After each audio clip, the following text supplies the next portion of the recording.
الأجواء الجميلة. منتظر كرة قدم ممتعة اليوم، ننتظر أن نشاهد عمل رائع من اللاعبين يكون فيها أهداف. دي بروين، كرة في الشباك، تصريح قوي من اللاعب في أرضية الميدان.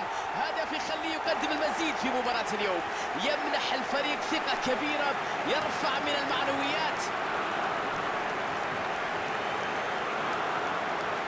شوف سرعتها، قوتها، دقتها، روعتها، كرة مذهلة. باريس سان جيرمان متأخر في الدقائق الأولى الآن، لديهم فرصة التعويض ولا يزال عندهم المزيد من الوقت.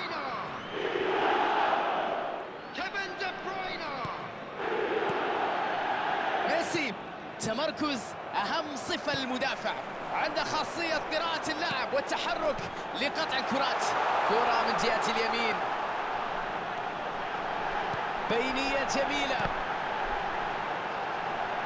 فرصة من جديد.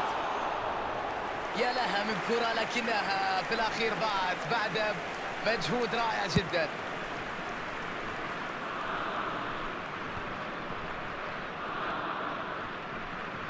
هجمة مرتدة الآن.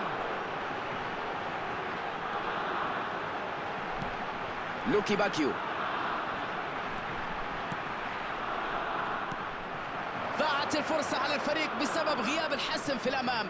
مثل هذه الكرات كانت تحتاج إلى سرعة، إلى اتخاذ قرار، إلى ذكاء. باريس سان جيرمان يحصل على الكرة مرة أخرى.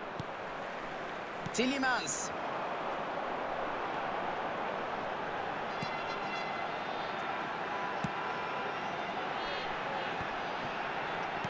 يحاول الاستفادة من زميله في جانب الملعب.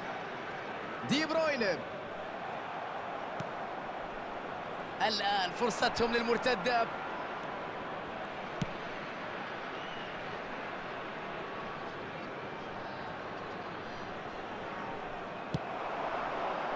بداية هجمة كانت مبشرة واعدة، لكن الهجمة في الأخير انهارت بسبب رعونة عند المهاجمين.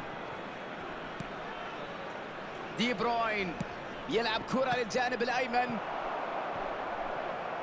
وستكون هنا رمية تماس.